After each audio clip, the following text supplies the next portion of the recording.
Ready. All right, folks. It's really All early. right, we are now live. Let me get this all set up over here on my iPad. We can get this going. Hi, kids. Welcome to the after party. Kids, if you're here, go to bed.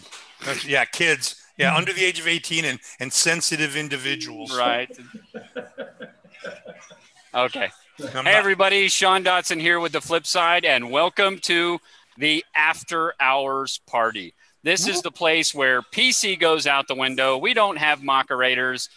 Colorful metaphors are going to fly. So if you're just a little, sensitive to that stuff, then just turn off your computer and please completely step away from the internet now. And the description down below is the warning. So make sure you read that before you get into this. None of us are any kind of authority on the chase. This is all based on our opinions, and you know what opinions are like. That's true. David, what are opinions like? Opinions are like, I can't even say. Opinions are like assholes. Everybody's got one, so keep yours to yourself. They're your property. So once again, everybody, I'm down here at Three Rivers Brewstillery, and tonight I'm once again drinking an Arroyo Amber, and I also have got a whiskey chaser. And down here at Three Rivers Brewstillery, they actually brew their own whiskey and liqueurs here, so it's pretty good stuff. So it's going to be a fun night. So I'm going to go around the table here, and everybody say hi and tell us what you're drinking tonight. Sasha, we'll start with you. Well, hi, everybody. As always, I'm drinking the St. Clair. That doesn't change. $7 a bottle. Yep. And it's local. Jason, she's a cheap date. Oh, did I say that? He did.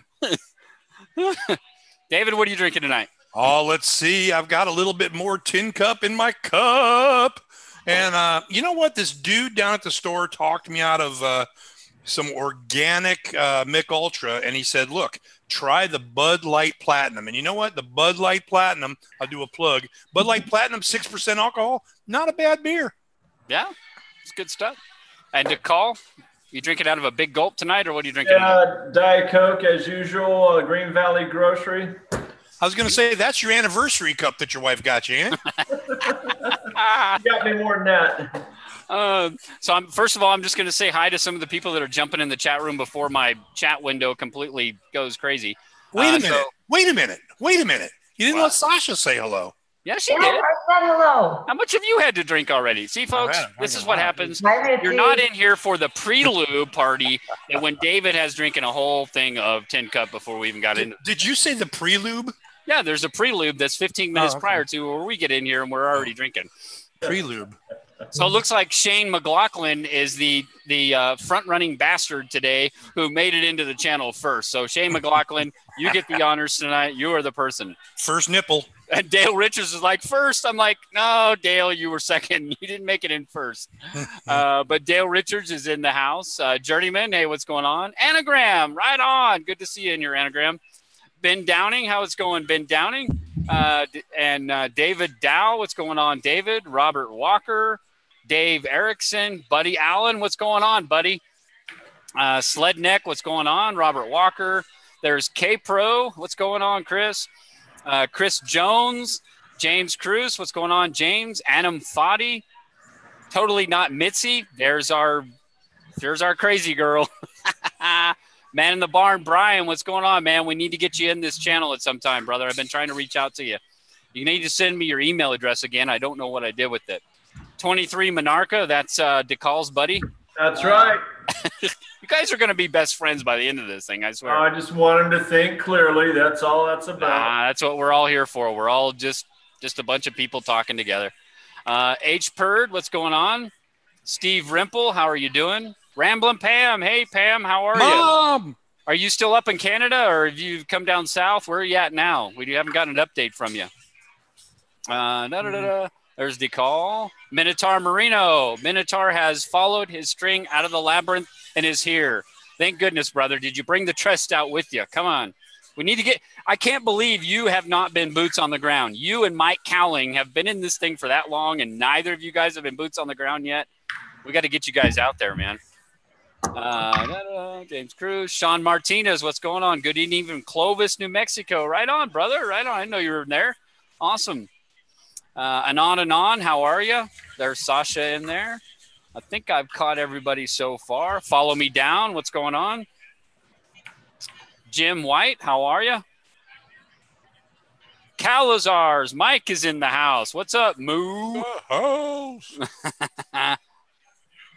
And Paul Wood, how are you, Paul? And that's it. I've caught up with everybody. So everybody, welcome. We appreciate you coming out and joining us tonight. So what did everybody think of Copper tonight? I thought she was pretty entertaining. I thought she was a lot of fun. It's good to see another female searcher that's out there in the search, and all the way from Alaska. That was pretty amazing. So that's insane. What'd you guys think of Copper tonight? Oh man, that's fantastic. It's not Cooper, it's Copper. It's not Cooper. That's right. It's not Cooper's treasure. Not TB Cooper, folks. You know, see, she wins the prize because I think she's further being in Alaska I flew into Billings, I flew into Bozeman when I was going to look into Yellowstone, and I'm coming out of Florida. And I thought that was a long way. I mean, my ass was sore when I got out of the airplane. You know? What kind of plane were you flying? Yeah. Was that a prison flight? Was that like what kind of flight? Your ass was sore? What happened with that flight? Yeah, I didn't use the bathroom a lot. So I think she shows, that she's got a lot of balls to have to plan trips from Alaska all the way down into the lower 48. I mean, that's and on top of that, to have 3 kids and a job and a family. And I mean, that can't be easy. So that shows a lot of perseverance on her part and a lot of creativity. But I mean, she was cracking me up at the end, so I wasn't minding that at all either. I love a woman who can throw punches, Yeah, she sounds really smart too. Supposedly she's, I'm sure evidently she's a scientist, working with petroleum companies, cute.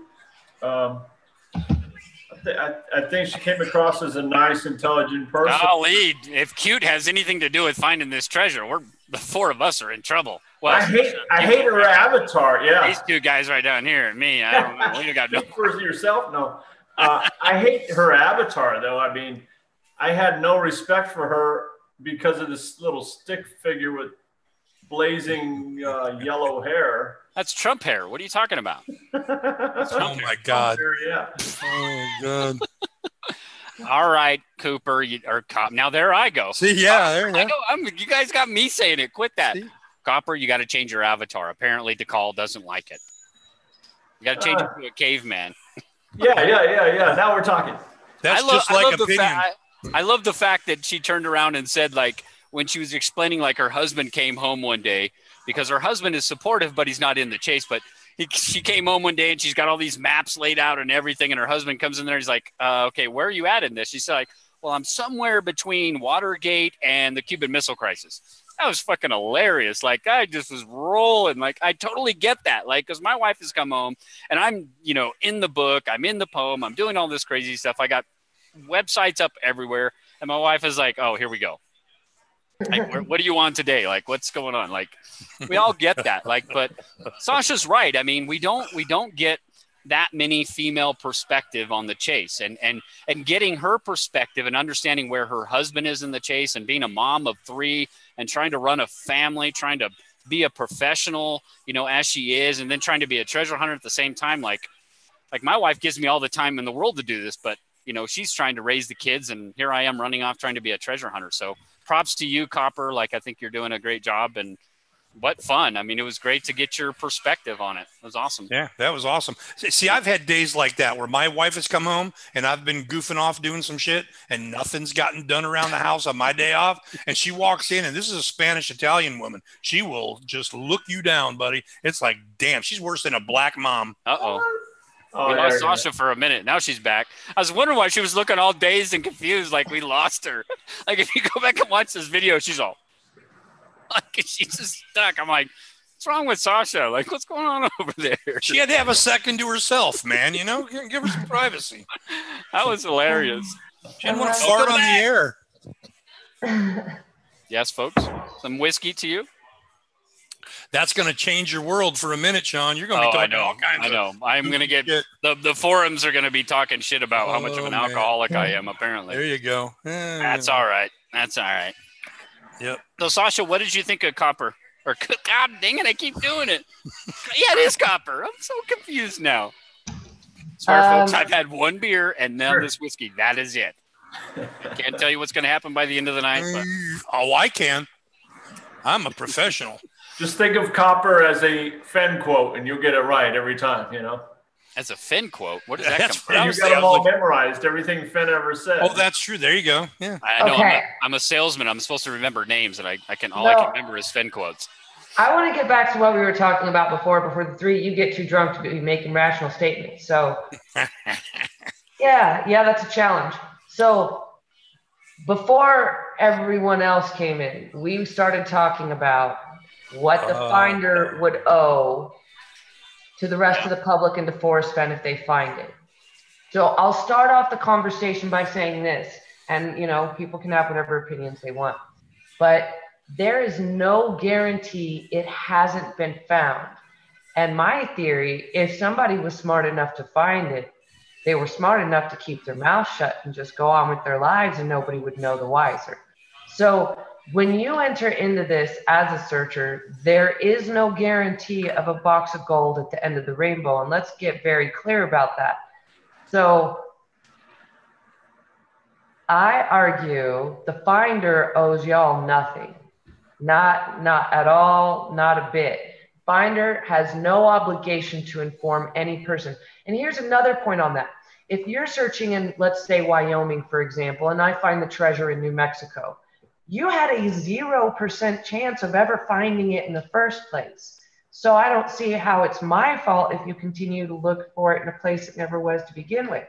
Yeah. So again, I have 2 kids. I owe them a life of happiness, peace, and prosperity. I owe a bunch of people I've never met before nothing. Are you going to tell Jeremy something? Oh. No. Watch out, Jeremy. Got a secret message for you, Jeremy. Jeremy is entitled to his opinion. And I hope Jeremy is on his path to happiness and he has a successful path. But you know what? My path to happiness does not include the batshit crazy people that we've encountered in the chase. People are contacting people's employers. Contacting your employer, Sean, really. How about calling people's churches and or children's schools, bringing up kids? Yeah. What? No way. More than 7%. The whole point is I think, what Jeremy and I got to talking about, and I think a lot of us probably in the chat room might agree with, and please correct me if you think I'm wrong, is that I think you can, provide irrefutable proof that the treasure has been found, even if Fenn is here or he's not here, but you don't have to reveal who you are. So hold on, because there's 2 questions here and they go together. Okay. Anon says, how does letting Fenn know you find it anonymously harm you? And then Dale Richards says, what if Fenn's wife says she wants it back? Well, Anon, I think Dale Richards just answered your damn question, because there is no way to let Forrest know anonymously. Every letter you ever mail and drop into a mailbox is being video recorded. Did you know that? Not here in Homosassa. Well, shit, I shouldn't have sent Forrest that email today. That's true. So every email, every phone call, how are you going to be able to tell him without it coming back to you? So, I mean, that's an adventure in itself. You got to figure all that out, because last time I checked, if they could trace the Unabomber back, they're going to be able to find my ass really easy. I'm not that smart. So I have no other option but to keep my mouth shut. What if they do threaten for it? Are you the Unabomber, Sasha? Well, hey. Stop asking cop questions, Sean. There we go with the cop questions. Hey, Google's in your phone. So if you start sending pictures to anybody, even people you trust, Google knows. See, Presby, you're not the only conspiracy theorist around. So get this. Think about this. Every digital photo that you take is geotagged. Every single one is geotagged in a microscopic way into the photo. So go ahead, print out your photo and send it to Forrest. Somebody can figure out where you took the photo. So, I mean. Well, you can turn that feature off. It'll be right in front of his house on his mailbox. No shit. But no shit. Google knows where you took the picture. Guys, there are very, very strict laws. Because of Mr. Mel Fisher and his finding the treasure of the Acacia off the coast of Florida, they made laws specific to this. specific to treasure troves. And guess what? It's like lottery winnings. They're going to get 60%. You get to keep 40. Well, lottery winnings are actually 33%. Well, I really think you should. No. I know someone who actually won $195 million lottery. All right. Look at the back of the card that you fill out. Yeah, it's true. But just sell it back to Fenn, and then you keep all the money. Okay. Sell it back to Fenn full price. So easy. Amen. What if he dies? It's a huge ethical dilemma. What if he dies? You guys assume Forrest is going to be around forever. What if he dies? That's out of the equation. Stop bringing up Forrest. He's not here. Okay. Let's remove him. I'm fine with that. Totally fine with what you're saying. In fact, I support you 100%. You don't owe anybody anything because you got innocent people involved. Okay. Anybody can find out about a $3 million treasure because they're everywhere. These nutcases, they'll kill you for it immediately. And so you don't tell anybody. I mean, what if you got pulled over by a cop on the way home? What if, anything could happen? Anyone with more physical power than you can have that treasure chest the moment you take it. And people give me shit about carrying a gun when I weigh all of 123 pounds and I'm out there by myself sometimes. Really? Because actually, I'm pretty sure that's how every after-school special in the 1980s started, was with a girl going off into the woods with some dumbasser by herself. And like, come on, people. This is all a lure by Forrest Fenn to get young women out into the forest. Oh my gosh, dude. No, and you know what? I'll tell you this. Forrest Fenn has emailed me and told me to quit going out there by myself. And I told him to shut up. He's not the boss of me. Yeah. Cheers. Forrest, you are not the boss of us. Quit bossing us around, Forrest. This whiskey's getting to my head, folks. Dude, does it not get in there and just... This is why we had this conversation now rather than later. It's like that worm from the Wrath of Khan. It's in my head. There you go. No, to me, I personally believe and David and I have talked a lot about this, that we feel a moral and ethical obligation to the treasure community, that if we were the ones to find it, that we would need to provide to the community irrefutable proof that the treasure has been found. Amen. Because we don't want anyone out there risking themselves. And I understand where Sasha and DeCall are coming from completely. I understand where you guys are coming from in the chat room. But in our opinion, in our values and our ethics, that we feel that if we were to find it, that we owe some kind of obligation and entitlement to but what is Fenn to prove that it has been found. Yeah. I have something. Wait. Let DeCall go. Okay. We'll cover this later, but what does Fenn owe the community if it's found? I mean, Sasha can play this how she wants, but Fenn can also play this how he wants, exactly how he wants. Yeah, and whoever finds it, it's all on them. It's out of Fenn's hands. He's completely said that. If Sasha finds it, she can do whatever she wants. When that David rare and Sean coin, find it or DeCall find it, we do whatever we want. When the rare coin hits the market, Fenn will have to say something. Yeah. So here's the part that you guys are not considering, okay? Sean, you have 2 shows, right? YouTube shows based on this treasure hunt. Am I correct? Is that correct? Yeah. I would call it one show, but okay. 2.5. Dale Neitzel has a website devoted to it. Yep. And I have been witness to great relationships, best friends, and now a boyfriend that has come to me through the chase. All of these people, or I can't say all, I would say the vast majority of the people who actually go boots on the ground enjoy this. And their families sometimes get to enjoy the benefit of that as well. In my search area last week, I found footprints this big. And I thought to myself, I'm so happy to see that. Somebody brought their child with them to do something out here. And I was so happy. It wasn't in a bad place. It was easily somewhere a child could have gone.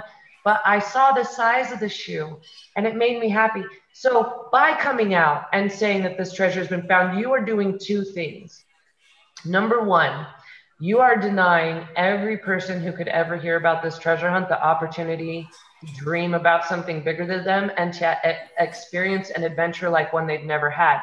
And then number 2, you are also denying Forrest Fenn the opportunity at his legacy. Okay. While you're over here arguing that you're being all noble, actually, you'd be robbing the entire community of the benefit of each other, and you'd be robbing Forrest Fenn of his legacy, which is the one thing he wants. So, again... But not necessarily, and I'm going to let David answer this because he knows how I feel about this, and him and I have talked a lot about this. So, David, I'm going to totally put you on the spot, but I want to let you in here. But how you and I feel about that. Well, look, I don't think we're robbing anyone of any legacy. My belief is that the chest is going back to Forrest Fenn's house. There's probably provisions for that house to become a museum. Don't shake your head. No. I think it's going back to his house. Okay. We're probably getting paid for the chest, just like Brother Thomas said. Even if that's not the truth. Okay. Nobody has to know that you're the one that found it. Look, man, as a paranormal investigator, I took many pictures, many places. I can erase any data from any photo. Okay. I have every program you ever would want for photo editing down here. I know how to take all the ZIF data, all of that off of a photo. That's if you don't know about that these days, you're fucking an idiot. All right? I have a degree in computers and I don't know how to edit that information out of a photo. That doesn't mean I'm an idiot. It means I've been a project manager. My daughter's a graphic designer. I mean, it's just a skill set. I don't have that. I think one of the key things, and David and I have talked a lot about this, and I thought you were going to hit on it, David, is that I was going to, but I was interrupted. Is that we believe that we don't necessarily have to say where the treasure is found. We can provide proof that the treasure has been found, so that people aren't out there, the obsessed people aren't out there, wasting time and money that could be well spent with their family.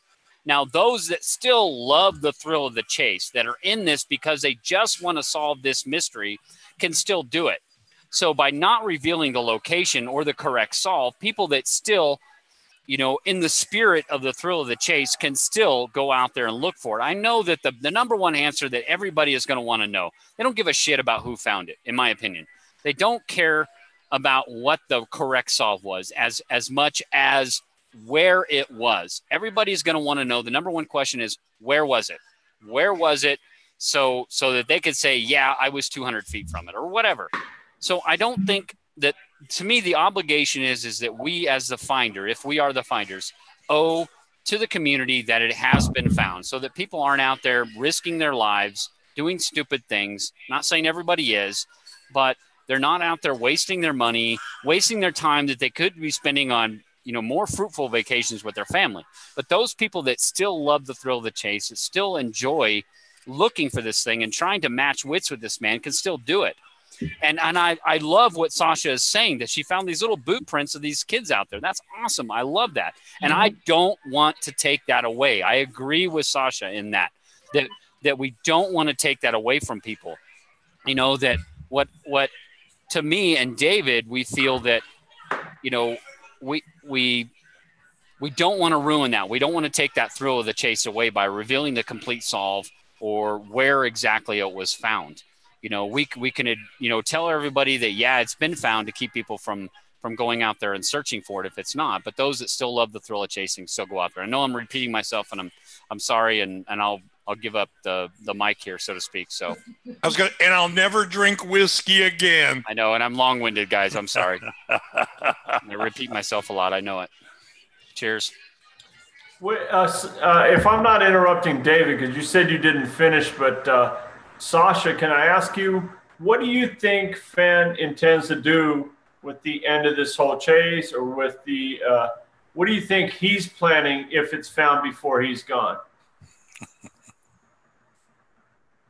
Illinois Post made a comment on a video a couple weeks ago, and Rick said that at the Collected Works bookstore during this last February, Forrest just seemed like he was done with it. And I think that the 7%er, as we call them, has taken quite a toll on him. And I think it's, I think he's getting a little tired of that, for sure. And I don't blame him. They're weird. So I'm torn. I don't know what Forrest is planning on doing, but The man is in his late 80s, and he's barely able to leave his house on a regular basis. And the only interaction he gets is with searchers. And if it gets found and it gets announced, all that goes away. People go on with their lives, and after just a few months of a hullabaloo, that's it. That's it. By the time you actually write that book and get it published, people have already moved on with their lives, and they just don't care anymore. So again, I think that once I remember 2 years into the chase, I was like, oh man, take this to Christie's or Sotheby's and it goes for millions of dollars. And then I realized the whole reason we're all in this, we don't have that kind of money.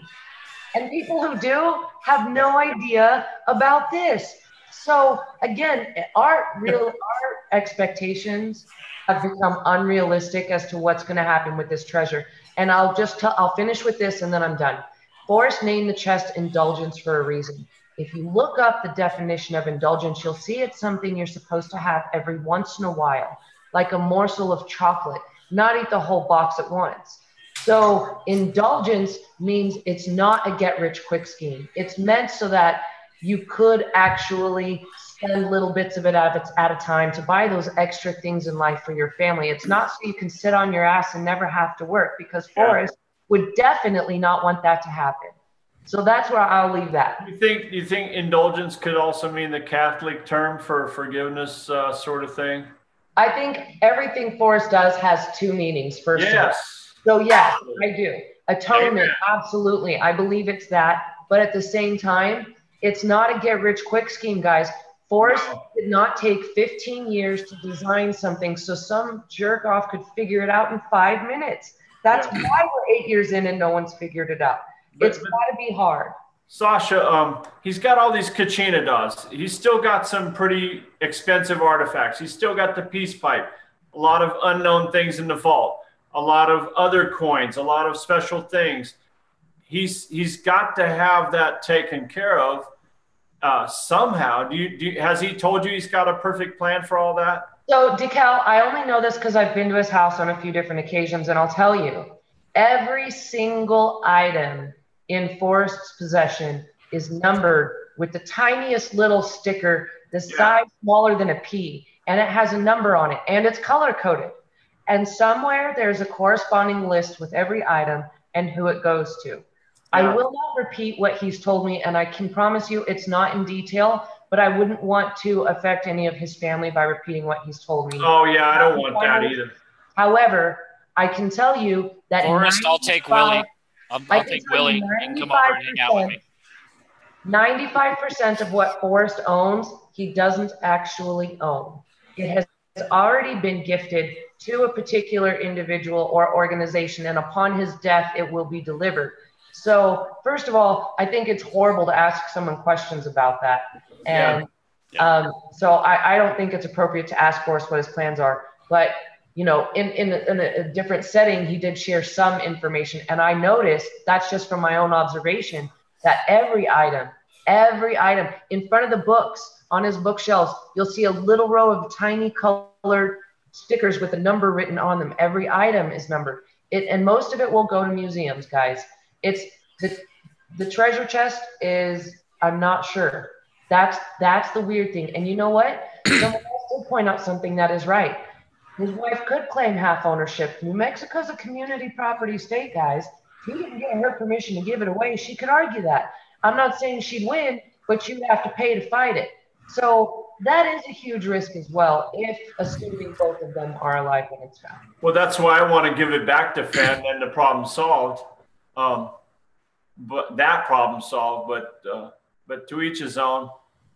Let me ask you this, Sasha. If all those things are labeled with tiny little things and are corresponding in a book, and Sean and I talked about this weeks and weeks ago without even knowing that that was really the case, what makes you so sure those items are not listed so that when the Fenn Museum in his home opens, people don't know that that's where that item came from? What makes you think they're not remaining there in the house?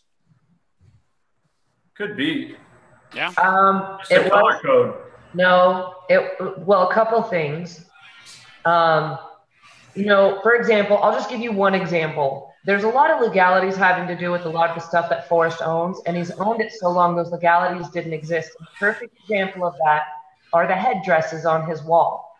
You may not sell a headdress under any circumstances for any reason, nor may you purchase one under any circumstances. So that's why it needs to stay inside the house. Never walk out through the doors. No.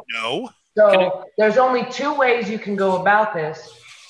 One is to donate to a museum, especially one, having to do with Native American artifacts. Number 2 is to gift it to a specific person. So do we think gifting that and giving that stuff up is part of Forrest's indulgence? Do we think that that's part of his giving it back or paying it back? I mean, what does Forrest Fenn feel that he needs to pay indulgence for? I mean, if we are thinking, and DeCall can and David could probably speak better to this than I can, but what do we think that Forrest Fenn feels that he's paying indulgence for? Well, that's a sensitive question. It is a very sensitive question, absolutely. I'm definitely not a perfect person, and I've made so many mistakes in my life that I wish I could go back in time and take back. Sure. And never, intentionally, but they do happen, and they have hurt people, as I'm sure all of you have experienced in your lives. Absolutely. So to ask what someone has to atone for, if I started talking about that, we'd be here till next week, and that's just for me. Yeah. So, I mean, I think all of us hope that we were a good person, and that, yes, we made mistakes, but we all want to atone for those mistakes, and we don't know how. Forrest went about it in a unique way, and I'm not mad at that at all. I mean, I'm constantly trying to make up for things that I think that I did were terrible, and other people are like, what are you talking about? I didn't even know you did that. Yeah. Why are you trying to make up for them? Me? Yeah. Well, everything. I'm a terrible mother. I was a horrible wife. Well, look, you don't have to make up for those things. Jesus died on the cross for all those things. Stop trying to make up for them. You're not going to buy your way into heaven. You are forgiven.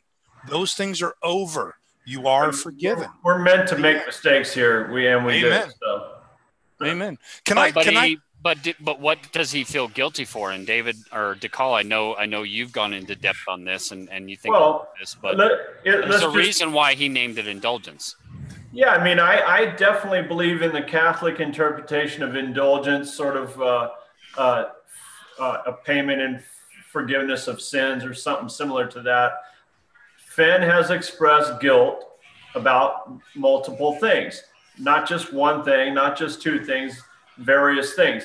He hasn't said specifically. That's might be just known to him or a few people.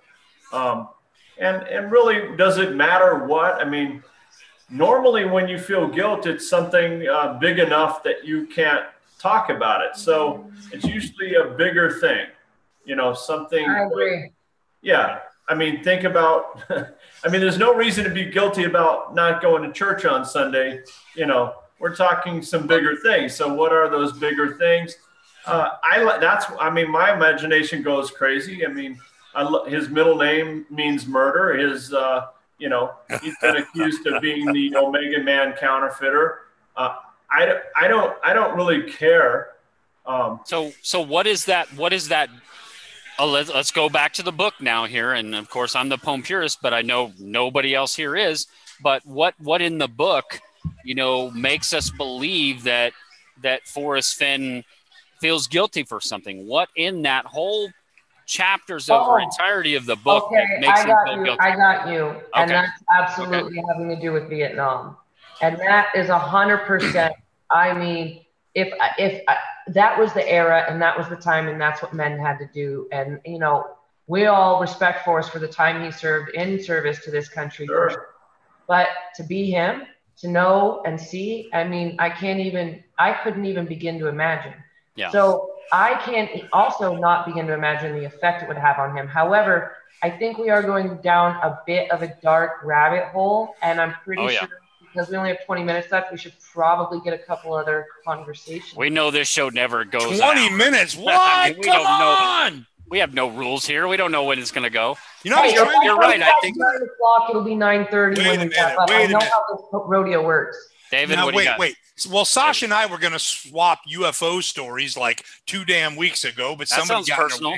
And then, brother Ben Downing, we were going to talk about, and let me get into this real quick, and this will change the whole thing. Talking about new searchers rushing out to spots and not being patient. Okay. When and I had to sit down when Sean asked Brother Thomas and I, when we got into this search, I had to think about it, and it was 2014. And, I bought a lot of maps of Yellowstone, really old maps of Yellowstone. They're out there and they're beautiful and amazing. But I bought a lot of old maps of Yellowstone, a lot of old maps of the area, because that's where I really thought you're so bad, Sean. That's where I really thought the chest was.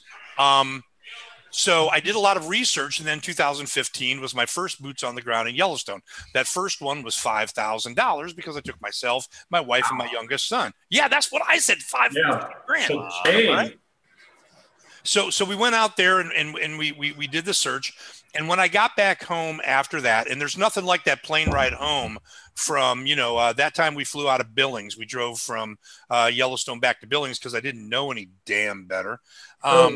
Yeah, flying to Bozeman, y'all, if you're going to Yellowstone. But anyway, so we got back home, and I sat there, and I was like, I can't rule out my spot. I don't feel like I did due diligence and searched my whole spot. So 2016, we went out again. Well, this time it was $7,000. Yes. But thank God, I pay things, ahead, my hotel bills, the airline, the rent-a-cars. Actually, the rent-a-cars, I've never paid for a rent-a-car because I use my credit card points because I'm spending the shit on airfare and hotel room. So, That's your $12,000 lost. Amen. Yeah, it really is. And I'm on a track again because I'm coming to Vegas probably in September. Yeah, dude, stay at my place if you want. No, dude, there's going to be too many of us. Don't worry. We're going to get really drunk and we'd embarrass you and piss off the neighbors. But anyway, I'd end up sleeping in a welding truck on a rod. Yeah, probably true. Yeah. Yeah. So don't say shit like that. But anyway, you lost a lot of money though. So yeah. So while I didn't rush myself, the fact of the matter is that I learned really quickly how fast money goes when you're doing this. Now, if you can take a bedroll and sleep in the back of your truck and catch fish and do all that stuff, man, you're right on. But the fact of the matter is that I had my wife again, who had never pumped gas for herself until she moved to Florida. So she's not using a porta potty. And then my son, who I love you, Tracy. But amen, brother, amen. And my son, who was following in his mother's footsteps. But we had to do it the way that a family would do it, in some comfort. And so I got the search. But after my second year out there, I was headed for that third year. And again, I'm trying to do my research, and I'm doing the backstories and trying to figure out. Everybody talked about this artist, Arthur Brown, who painted all these pictures in Yellowstone and things. And where did he stay? And I'm sitting there watching an Andy Griffith show one day, and the new guy comes into town, and where does the guy stay that's only going to be there for a month? Where does he stay? He stays in the hotel. Okay. And back in those days, that is where you stayed. You got a hot plate, maybe if you could sneak one in, and you stayed in the hotel. Well, it just so happens in the spot that I used to search in. And by the way, Brother Dent, I sent you those coordinates to that F. Right at where that F was the very original, 1905 Yellowstone Inn. And the bad boy burnt down. Well, if that doesn't make you think, wow, well, Brother Arthur Brown stayed there, and the blaze might have just been because it burned him out of a house. Yeah, there we go. There you go. So, metal detecting there, break the park rules. Oh my God, dude, you would not believe this area. I tried to get, those things like you turn on your hose with, the little thing. I found so many of those old ones, but they're still bolted into shit in the ground. I unscrewed one and I couldn't pry it loose. I was like, damn it. Solid brass. Yeah. Got to watch a doe take a piss. I've never seen a doe take a piss, but it's not unlikely. That's terrific, David. Yeah. I didn't get to collect any, but So my words to all of you new searchers are this: don't be in a hurry. If you rush your solve, you're just throwing good money after bad. Be patient. Check, recheck what you've got going on. Don't be afraid if you look at a piece of your solve and the answer is no. You know, Sean and I always say, just because your list of coincidences and special features is spectacular to you, okay, we all have the same list, you know, our own list, I should say. It's spectacular. My list is spectacular. I would love to see your list beat my list, okay? But it's still not. My confirmation bias will kick your confirmation bias any day of the week. Yeah, you know, hey, I wanted to get into the list real quick. I'm going to end with this for my little rant right now for Brother Downing. But anyway, yesterday Toby was talking about his list of words you can't use on a Gypsy's Kiss, and I figured they go like, you know, you probably can't say like booby or poo-poo or caca or nana or nunu. You know, he's probably, you know, shit like that, and then your post doesn't work. but who we really need to get with is totally not Mitzi, because her shit got booted, and she had to, you know, promise to the Gypsy's Kiss gods that she wouldn't misbehave again. That's boring. Mitzi, keep misbehaving, honey. Or you can't say how hot Shelly is or anything like that, because then that just really gets you. Don't talk about no. Uh-oh. Inside. Here we go. Remember, we're still live. We're still live. Yeah, I know. This is public sort of record, but I've been banned temporarily from an entire country. That's awesome.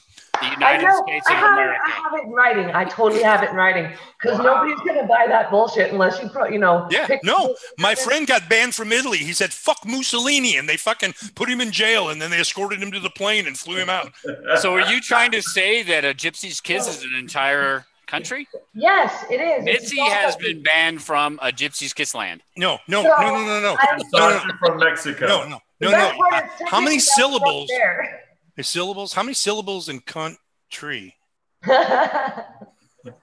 Folks, we are completely un-PC, unedited, moderated, and the beeps are a little behind the... That's right. Beep! I think you guys should be nice to Toby. I think he's all right. We love Toby. Toby's awesome. Shit, man. The Gypsy's Kiss is the shit. We'd love to roll Toby down a hill once in a while. Check for the wet spot. We love you, Tobes. We're good. Tobes, Tubers.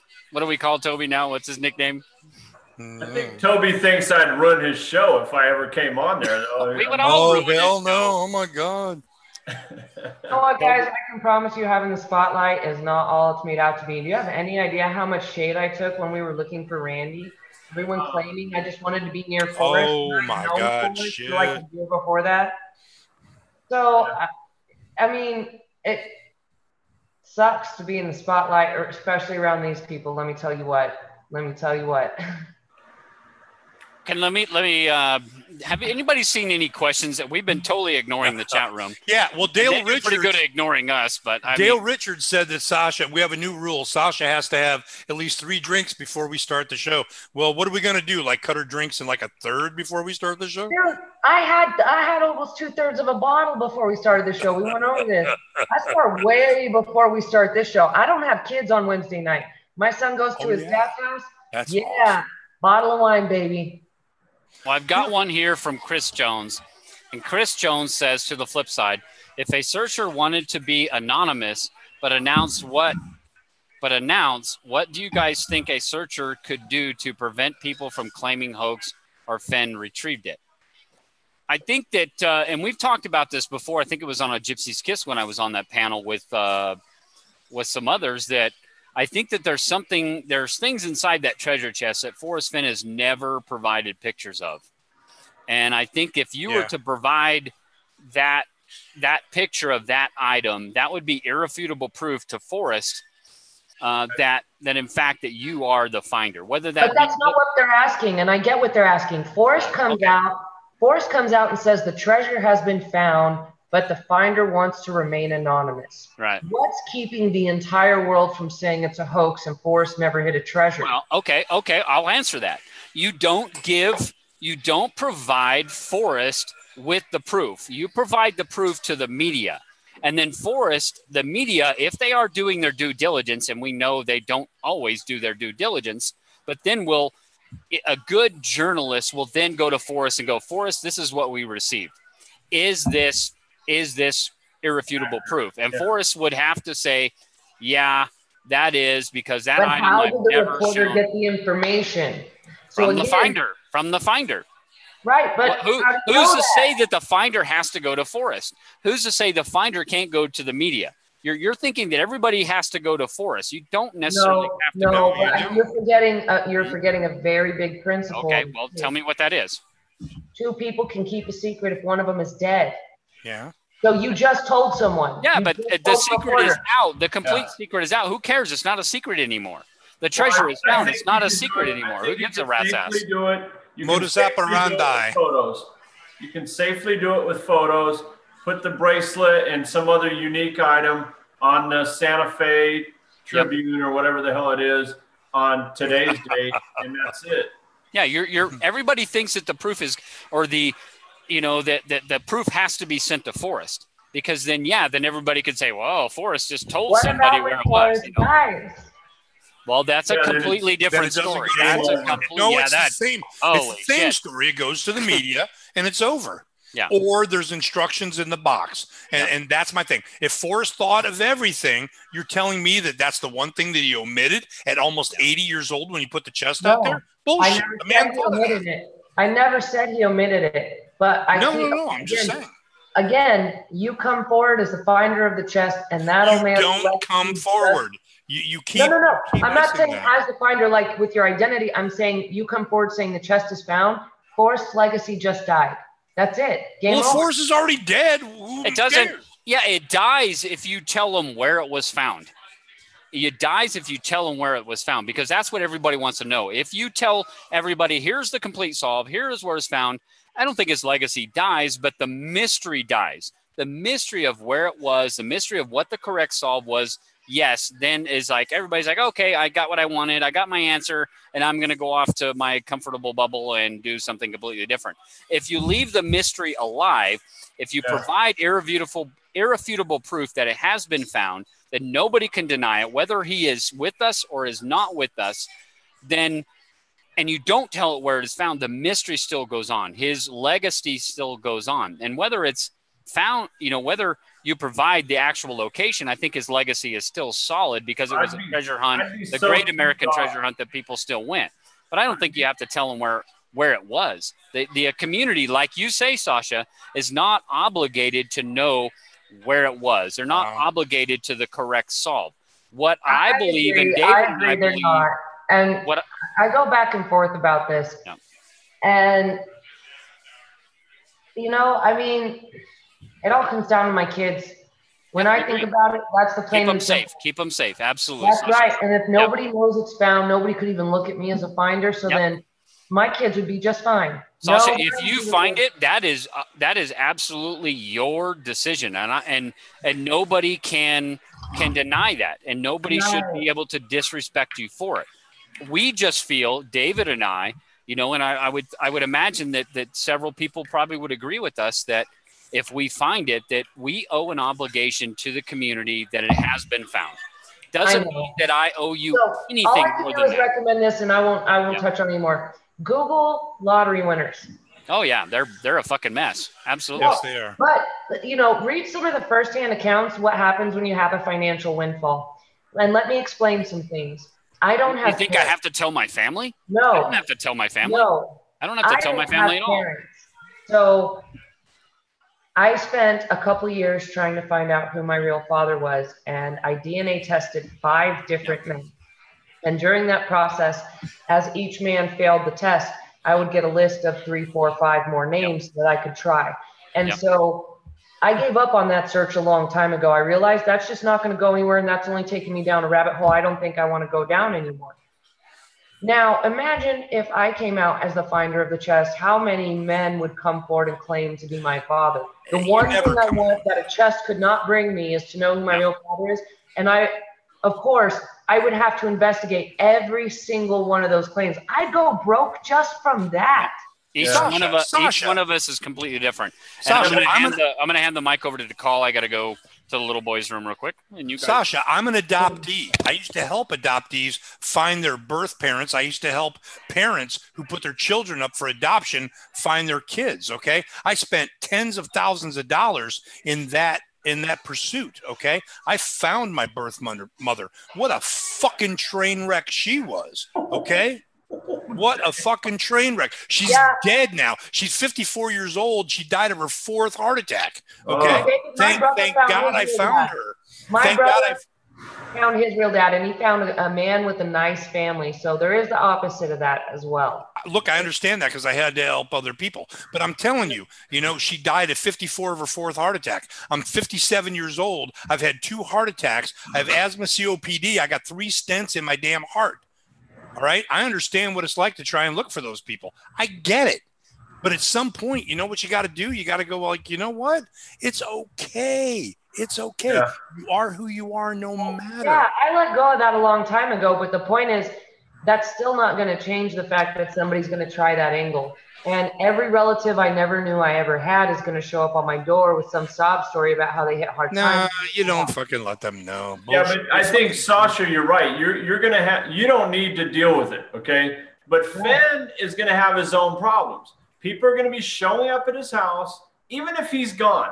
They're going to be at his house, tearing the place up. Forget about his fence. Forget about his trees. He's going to be torn to smithereens with or without, whoever lives there. It doesn't even matter. They're going to tear the place down if they don't say where it was found and some proof that it was found. They're going to go. So Fenn has to deal with his own problems here. Fenn has the list of problems a mile high. If he doesn't, I got 99 problems in the bitch angle. So I mean, I'm screwed if it's found in my area. They're going to be at my house too. But I might be at your house, Brother Thomas. I'm coming to your house if you find it, brother. Yeah, I'm going to have a different house. Sorry. Come on, brother. Well, I hope the people you sell this one to are real nice. When they started playing the banjos, I knowed I was in trouble. I'm sorry. What $36 million. You could deal with moving. Have you guys seen any other questions? If not, I got one here from Journeyman. Okay, go for it. Okay, Journeyman. Do you think Fenn took 15 years to write the poem and didn't take care of all the ownership stuff with a very good attention? No, I absolutely think he thought of everything. And again, I think that the person who finds it is going to own it. If you're talking specifically about the treasure chest. And if you look at the word trove and you understand what that word means, and the fact that he said, so why is it I must go and leave my trove for all to seek? Again, it's about legal ownership. I think that, he specifically talks about that in the poem. And why he has said, I leave my trove for all to seek. It's not, that speaks to me about the legal ownership and title transfer of that chest. Again, there's 2 different lines in there where he says, just take the chest and go in peace. And then there's also, I give you title to the gold. That legal transfer of ownership, in my opinion, and how I interpret the legalities of this happens the moment that you uncover that treasure chest and walk up to it, stumble upon it or whatever. That is when it happens, because each and every one of us, the 4 of us in here, the 2 of us are on the same solve, and these 2 people down here, and every, the 76 people of you in the chat room, each of us all have the same opportunity to find this. We are all seeking this. And only one of us, like DeCall mentions every once in a while, that only one of us has the opportunity or will find this thing. So each and every one of us has the same opportunity. And once we do recover that, we immediately get title and ownership to that. And I think that is perfectly conveyed in that. And I hope, Journeyman, I'm answering your question on that. Anybody else see a question that's directed to them? DeCall wants to know if we'll give 10% to charity. I say I'll give 10% to either a church or I'll give it to some charity. I'll give it to somebody, someplace that can use it, that needs it, that will do good works with it. Sure. Just make sure it's 100%, one of those 100% charities. These charities, some of them don't even give 10% of the amount you donate to actual people who need it. You need a true 100% where all the workers are volunteer, all the management is volunteer, and the money for reals goes. And there's not a lot of them, but there's plenty to decide from, choose from. Well, my mother-in-law would have her hand out for her food bank. That's the other 10%, yeah. Well, I mean, if you guys paid attention to Shannon Oots's recent video she put out, her last one, she talked about, starting a 501c for some of the remaining money that she got from all of us in the search community. And I think that there's a lot of merit to that. I think that, that there could be some kind of program that we could put together that continues the spirit of this chase. If it is found by somebody this year or 3 years down the road or 1,000 years down the road, I think that continuing this spirit and what Forrest Fenn has instilled in all of us is important to do. And I think that's the decision that each and every one of us has to make on our own. I would like to think that David and I would do something, like that, or hide, like my wife just mentioned to me, hide a new treasure. I think a lot of people like that idea, of starting a new treasure hunt, that is offshoot of this. So who knows? I know I'd be ticked off if you had your way, Sean. I mean, geez, if nobody knows where that spot is, I'm going to be going nuts till I die. The day I die, it's like, I'd be glad it's found, but at the same time. Yeah, but you're the kind of person to call, and I know, and speaking to as much as you and I have spoken, is the kind of person that loves the thrill of the chase, that still finds this as a puzzle, a match of wits, so to speak. That even if there wasn't money involved, if there wasn't some treasure, because what is a treasure to you is your family. It is your 11 kids. That's your treasure. It's not some 42 pounds that are, whisked away in the mountains somewhere. The treasure to you is your family. I want to check my work, okay? I want to know if any of my 9 clues are correct, or was I a complete ass here? Did I get any of them right or none of them right, Well, if I find it, I'll tell you you're completely wrong. Well, thank you. Yeah.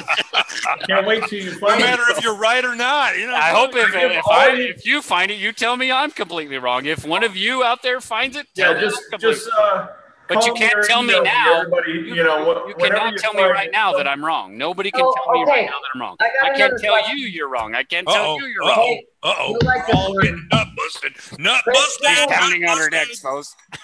Get off on your drunk tangents. I'm trying to actually answer questions. Drunk? I'm only kidding.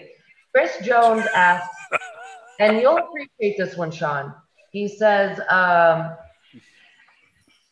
do you guys feel a purist of any type is basically reorganizing their own game?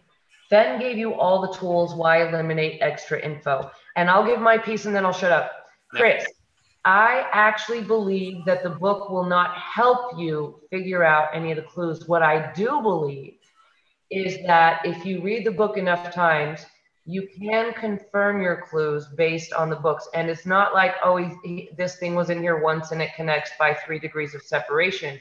You'll find an abundance of links that will confirm what you're doing. So I don't believe that anything in the book is to help you figure out a clue. I believe what's in the book is only to help you confirm once you have figured out a clue.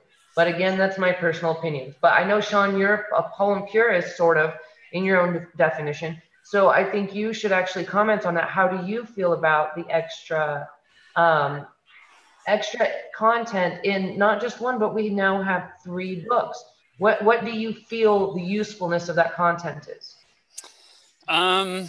That's a damn good question. Again, I think I believe that the poem is the evidence, is all the evidence that we need to find the treasure. And that is the basic information. Again, so I wrote a poem containing 9 clues that, if followed precisely, will lead to the end of my rainbow and the treasure. Let me answer it too, Sean. I don't know if I'm interrupting though. Like in my, Sasha, in my solve, okay, I got a salamander on the side of a mountain. It's a geoglyph, okay? It's just like the Nazca lines. Right. All right. So in the book, okay, you got a tiger skin on the side of a tin roof, okay? So to me, that's symbolic of a tiger salamander. Okay. You got a tiger on the side of a roof, and you got a tiger salamander on the side. To me, that's a perfect example of how it fits. But the problem is, Sasha and everybody, we all have this spectacular list. I've got 10 other things just as fantastic, okay? Spectacular, okay? Well, I mean, spectacular, yes, but I'll give you an example. I was investigating golden eagles, and when you look up the Wikipedia for golden eagles, the thing that stood out to me, one of the many things, was the term striking distance. Yeah. Now, if you also look up Wikipedia information on rattlesnakes, you find the exact same phrase, the striking distance. So those are words that have come, from Forrest directly. Yeah. So those are the connections I make. So I'm not saying, DeCal, yours is, right or wrong. I actually I like your analogy because, again, it's not direct. I believe if Fenn says anything in the book, you can guarantee it's not at that place because that's too easy. And by the way, I mean, everyone in the last 8 years has searched every place ever mentioned in the book, including his parents' graves, for crying out loud. And so if it was in one of those places, it would have been found already. Yeah, I don't totally agree with that, but. And I understand, and this is just my opinion, but I really do feel that you're looking for other things that will be confirmations. You're not looking for, Matitsi. You're not looking for Firehole River. Well, it's half and half. I agree with you, but at the same time, no one's ever mentioned my island lake. No one's ever mentioned my 800-foot salamander, which is right next to which is 1,000 yards from the cover of Thrill of the Chase. So I'm not saying you're wrong, DeCal. You could be on the right track. You might be the guy who finds it. Hopefully, but I'm just saying there's coincidences, and this is a massive search area. And people argue that this is low-hanging fruit in Montana and Wyoming. I don't agree. This is still many thousands of square miles that we're looking at 10-inch box for, Yeah, I agree, DeCal. There's no such thing as low-hanging fruit when there's a wilderness concern. I'm on your team with that. So, again, don't listen to the haters. They're not holding the box of gold either. So you've got just as much chance as the rest of us as far as I'm concerned. Yeah, and wouldn't we all be thrilled if Sasha found it? Wouldn't we all be thrilled if David and Sean found it? Anybody in this room, please find the damn thing. I'm sick of this game. Aren't we getting sick of this game? I want to get back to work. Man. No. I said that once, DeCal. I said the same thing. I said, you know what? If Dale Neitzel found this treasure, I would be the happiest person for him. I would congratulate him with all my heart, and I wish he did everything I ever wanted to do on my bucket list. Go Dale. It doesn't matter which one of us finds it. I agree with DeCal. I would be happy for the finder, and I would send them with my best wishes and hopes and dreams, and hope that they got to do everything every one of us ever wanted to do. Yeah. Yeah, and there's going to be so many people that hate the correct solve, and they're not going to believe what Forrest Fenn says, or if there's any glimmer of the solve that leaks out, or we find out anything, they're not going to like it, they're not going to believe it, they're going to hate it, they're going to hate Forrest Fenn, they're going to hate everything about this game because they didn't win. There's only one guy that's going to be happy, and 349,999 people that are ticked off. Yeah, exactly. Is that the right number? Don't do math while you're on live. 350,000 people minus one. Yeah. Minus one. Yeah. Getting back to, was that Chris Jones's question, Sasha? That was Chris Jones who asked that. Yeah. I'm going to eat while I talk. Man, what the hell are you eating? Truffle fries. Different Sean. Sean you got enough for the whole room? Yeah. Ain't that the room? Come on over. Ben Downing asks kind of an interesting question. He says, would we be upset if the winning solve, and I'm going to say solution because solve is not being used appropriately here, was disappointing in your eyes? Ben, I'm going to say this to you. Everyone who did not find the treasure, as we just mentioned, will be disappointed because it was not their solution. And it doesn't matter how easy or how difficult the answer is, we are all going to be disappointed that we didn't have it right, or that we had part of it right, or that, holy crap, we were so close. But the one thing I think is the biggest out of this, no matter if you come forward or not, I really, truly feel you cannot release the location of where it is found. And I think that has everything to do with both the legality of the situation and having to do with the conservation of the area. Because let's face it, people kind of suck. The next thing you know, Forrest Fenn's name is tagged with spray paint all over somewhere. And I don't think a single person who's in the chase wants that to happen. I don't think there's a single searcher out there who wants to see any sort of beautiful natural place defaced because they came forward with the location. Well, no.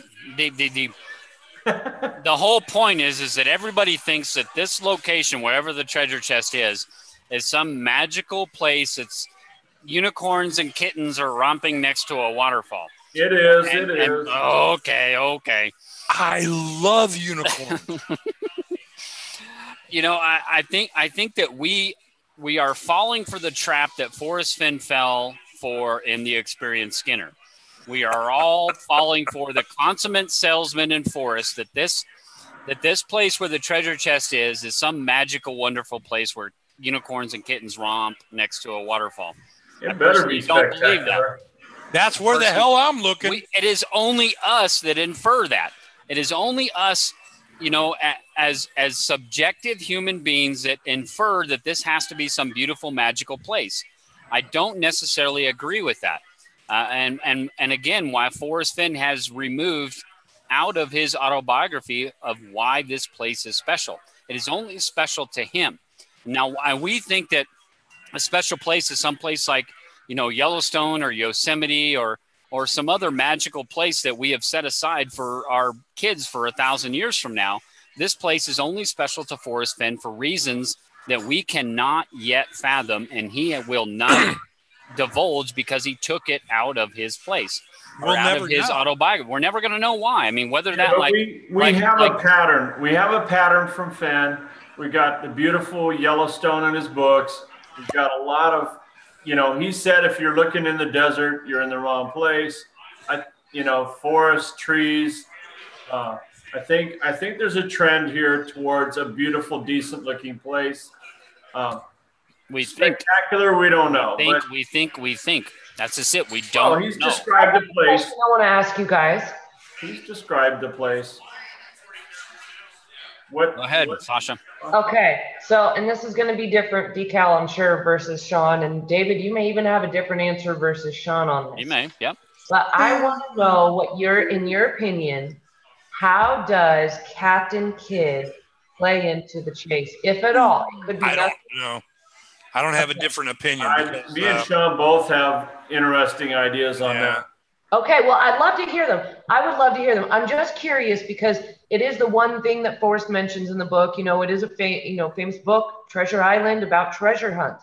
And so I want to know what, if any, you I can't hear. Yeah. Sasha, I've got an island in the middle of a lake, okay? Floating hat.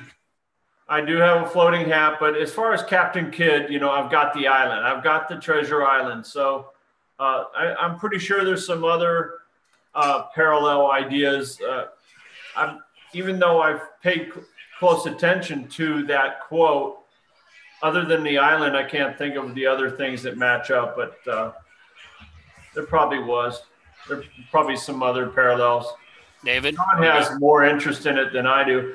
We did. Sean and I discovered one together, though. The Forest Stumps, the Field of Stumps picture with the woodsman. Yeah. How is that related? That's related to that the Devil and Tom Walker story, which mentions Captain. Well, didn't Forrest Fenn say recently? And I say recently, but I don't remember exactly when it was right now off the top of my head. But when questioned by Jenny Kyle, had Forrest Fenn ever had any influence or ever read stories about treasures? And he said, I only read stories about treasures that were hidden by pirates. And the one pirate that obviously comes to mind from Forrest's generation is Captain Kidd. And some of the stories that we hear about is Treasure Island. We hear about the gold bug that I've talked a lot about. But there's also the story that DeCall Thomas just talked about, which is the Devil and Tom Walker.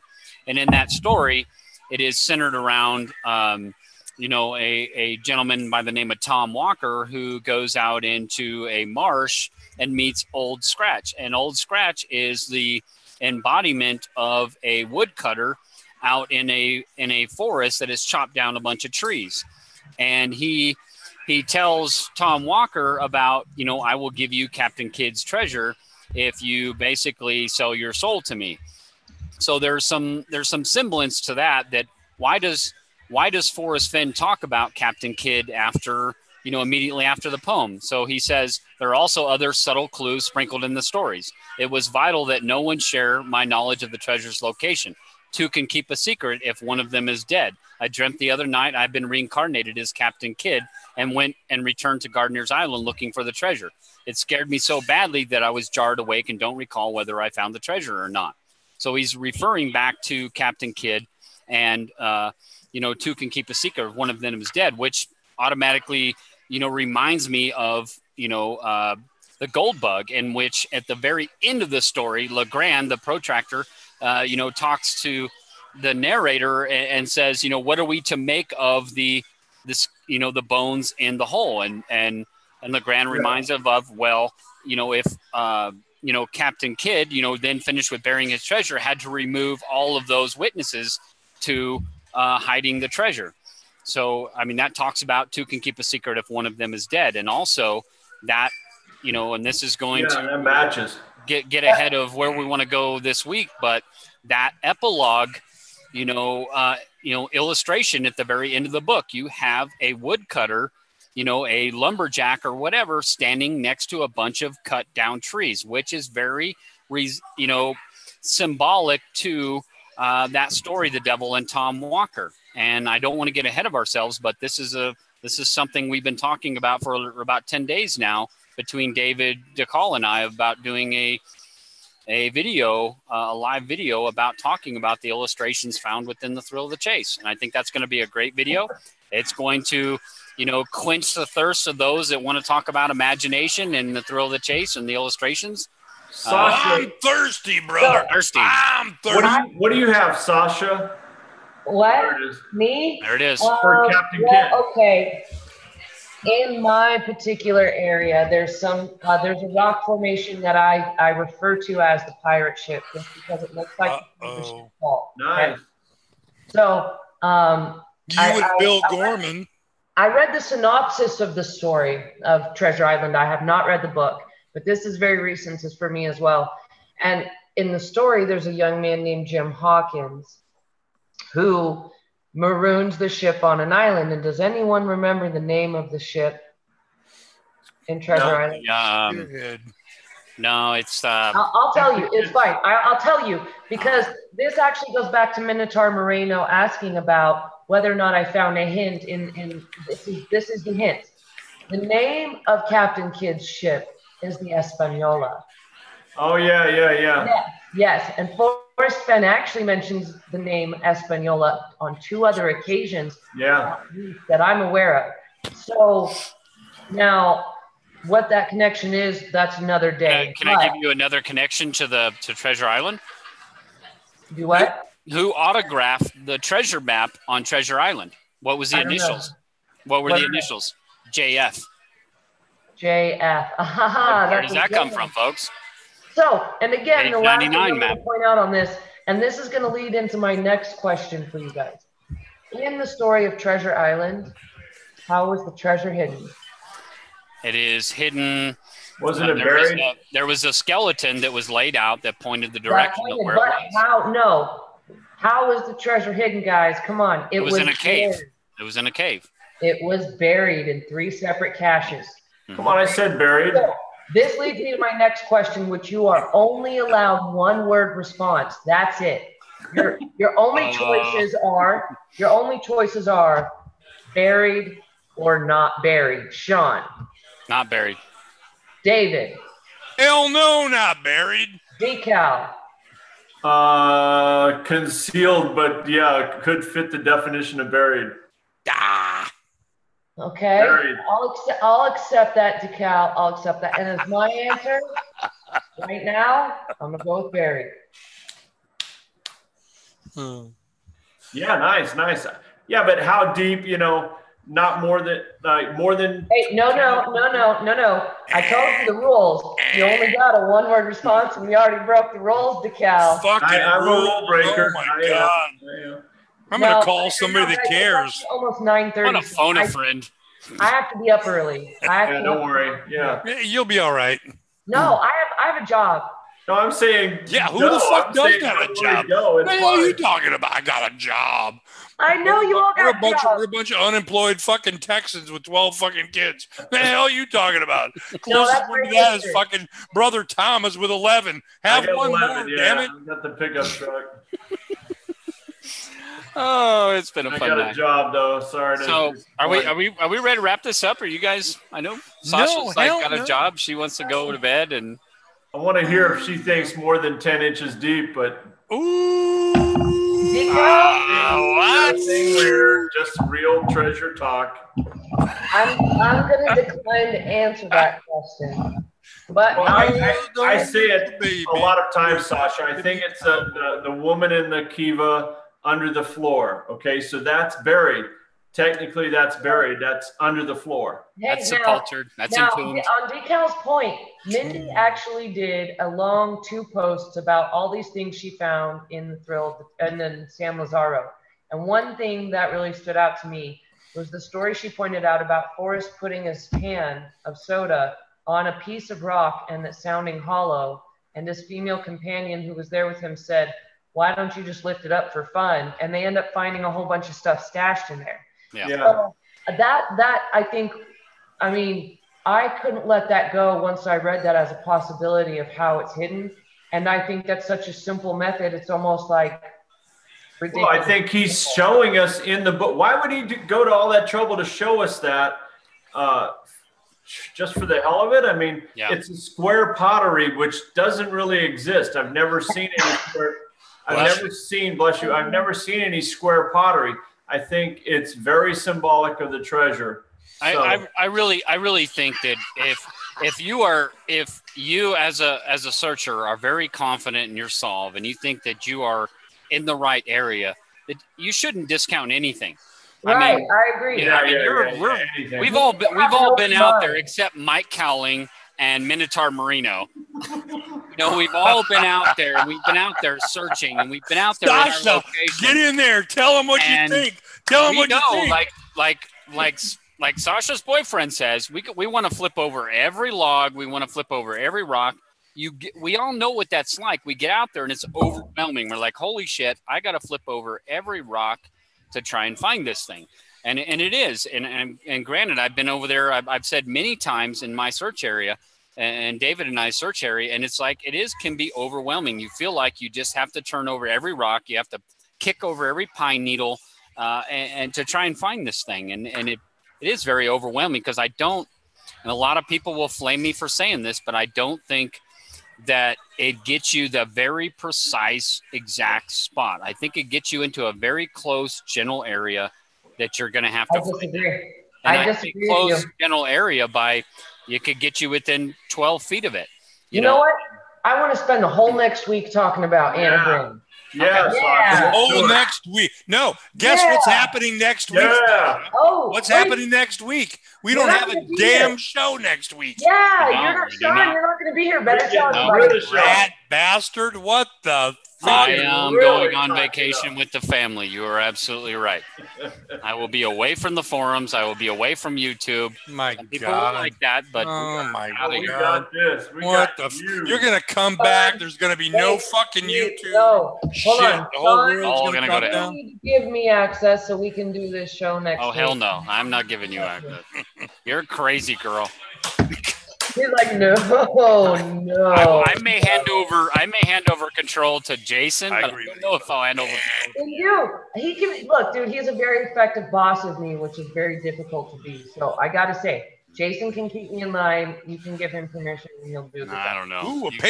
Apparently, Jason owns a riding crop and cuffs. I got cuffs. I can lock your shit up. I think everybody deserves a week off. We'll just all take a week off. We'll regroup the following week. I deserve more than a week off. Right, you do. You do. can figure out the rest of the off part. But, hey, Sasha, so tell us next week if you think there's a way that the poem gets us within like less than 200 feet or within. Oh, I have my own theory, but I actually believe it does. It actually gives you an explicit set of directions, and that's just my belief. But I'll tell you this, I won't be able to join you the week after. The 1st is my son's 5th birthday, and I will most definitely be celebrating with him during that point. So I will not be available on that show, but I'll be able to. Absolutely, that's fine. So if any other girls out there, searchers, are looking to join us for that week, we would love to have you. You can reach me. Christy, you could also ask Cynthia. They're both awesome. Yeah.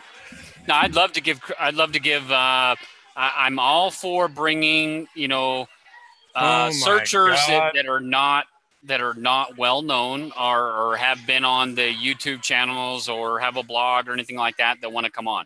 I think it's vital to having a strong female searcher in the Sean knows my vote. Yep, I know what your vote is. Yeah, absolutely. I know your vote too. She's still got to reach out to me. She's got my email. She knows how to reach out to me. Reach out and touch them. Reach out and touch me. Come on, touch me. Well, it's not even a real lull in the conversation. I got 1,000 things I'd love to talk about, but I know, man. Let's go for like another hour. Y'all need to squirt. I could go on. Fucking working. We still have 70 plus people in here. Are you out? Are you going to go, Sasha? Are you done? I am. You guys can continue. I got to get out of here. We're going to close it up here. We are. So let me start to wrap it up really quick here. Yeah, we need to end it up. Anyway, guys, next week we will not be having an after party show. I will not be out here. I will be on vacation. And just to let you know, I will not be doing a weekend update this Saturday. We will be planning on doing a show this Friday, and we will be having Jeremy Parnell. Sorry, no, Jeremy. He can't be there. Yes, no, we've already confirmed it with him. He can be here. We did? Oh, my God. We are still attempting to reach another searcher.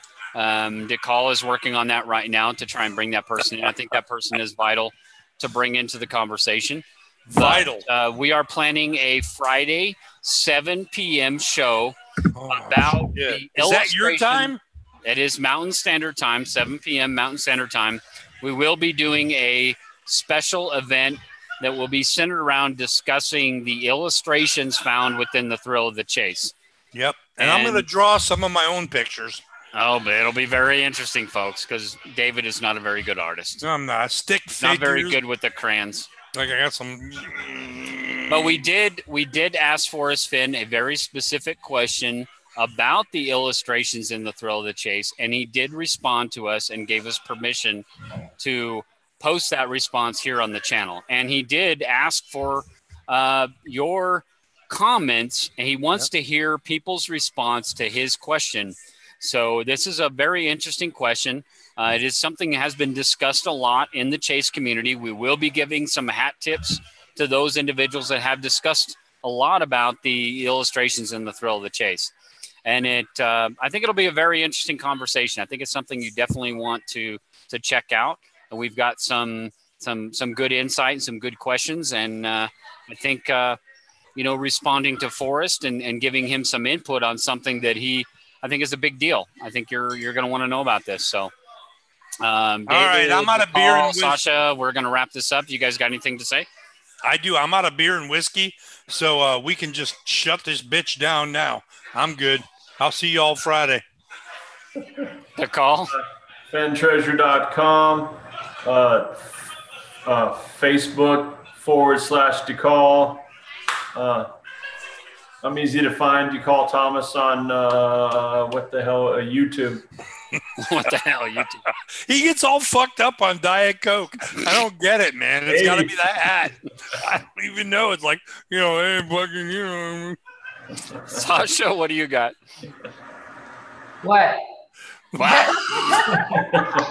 Contact Sasha. We love her. Last words. Any last words, Sasha? Put that on my tombstone. What? What? What? What do you want? What? Oh. That's why we love having you in here, Sasha. You're awesome. Do you want to say hi to Jason or anything? What do you want to do? Shout out to any family members. I've been talking to him the whole time. Right. You're gonna be on for 2 hours talking to him as soon as we get off of this. That's all right. Well, guys, it's been a great evening. We've had a lot of fun tonight. We greatly appreciate all of you that show up on these evenings to come out here and listen to us bullshit about this 10-inch box. It's somewhere stuffed away in the Rocky Mountains somewhere. All of us are running around yelling Marco Polo trying to find this thing. It's a lot of fun. We appreciate you guys coming out. You know, we definitely are not the authorities on the chase, as you can tell. No. This is just drunken finstery, as like we like to call it. We'll give David the credit for that one. We're just having fun. We don't care. We don't claim to be the authority on anything. No, we don't know shit. We're just like you. We love this game. We're having fun. And we just like talking. We like talking about this, and we hope that you've enjoyed it. We look forward to hearing your comments, not only in the comments section. You know, we'll all go back and we'll read, you know, the chat room and laugh at what you're saying and totally ignoring what we're saying. So it's all fun. And then on the forums, we always have fun to hear what you guys have to say too. But as long as we all keep it civil and just have a good time, it's that's fun. Right. Keep it civil. You know, none of us are authorities. We just like having fun with this. It's going to look like I'm closing my camera, but that's because I'm closing it. It's going to look a lot like it. But I'm going to go write the check on the glove box, but you know. So that's from the Blues Brothers. If you've liked this video, you know, down below, you know, give it a like. If you don't, that's okay too. You can give it a dislike. If you don't, that's why the button's fuck there. You. Hit the dislike. If you like the channel and you're having fun seeing what you see, subscribe to it. And you can always catch us on the flip side, folks. We'll catch you. Have a good night. Catch you on the flip side. Have a good night, folks. Right. God bless y'all. Bye-bye. Stop the live stream. Stop.